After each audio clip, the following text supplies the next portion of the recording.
s'adapter au fonctionnement du cerveau humain.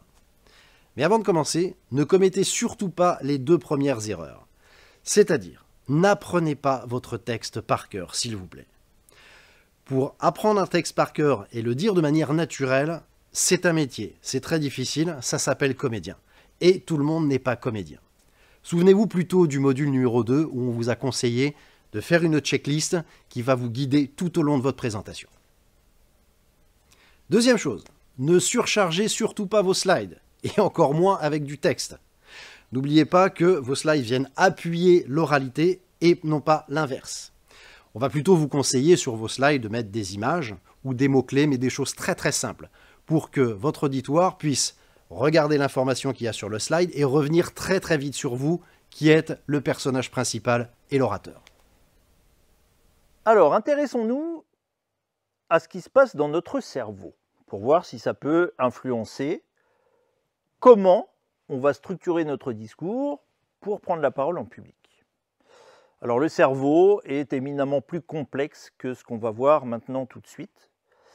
Néanmoins, cette schématisation de nos trois cerveaux nous permet de comprendre une petite chose qui est essentielle, deux choses même qui sont essentielles, pour structurer notre discours et le faire rentrer dans la tête des gens qui vont nous écouter. La première partie du cerveau, on l'appelle le reptilien. Le reptilien, c'est le siège de nos besoins primaires. C'est de la survie. Manger, boire, dormir, se reproduire, pour schématiser. Le reptilien, nous l'avons en commun avec nos amis les mammifères. Deuxième partie du cerveau, qui est plus intéressante pour la prise de parole en public, c'est le cerveau émotionnel ou le cerveau limbique.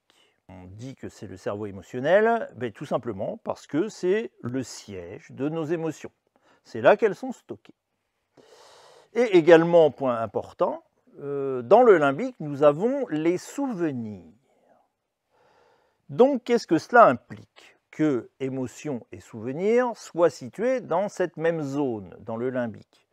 Eh bien, tout simplement, on va se souvenir de ce qui nous a émus.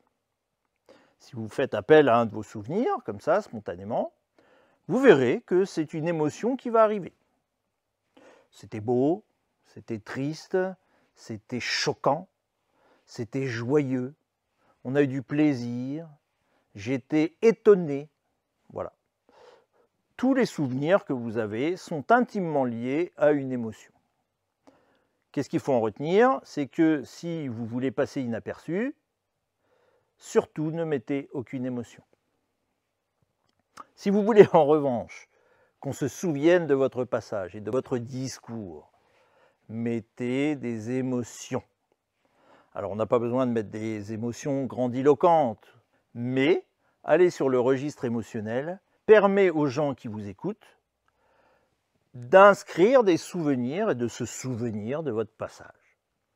Dernière partie du cerveau, le cerveau rationnel ou cortex, qui est tout simplement le siège de notre intelligence.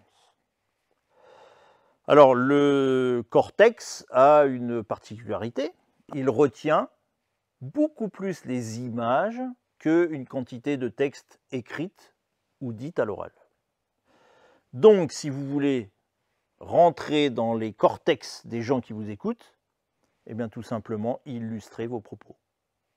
Vous aurez accès à leur capacité à stocker les informations.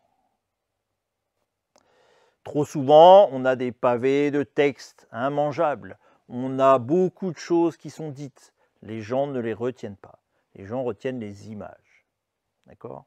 Donc c'est très très très important. Ces deux choses-là, émotion, image, pour une idée clé. Et là, vous faites la différence au niveau de votre fond.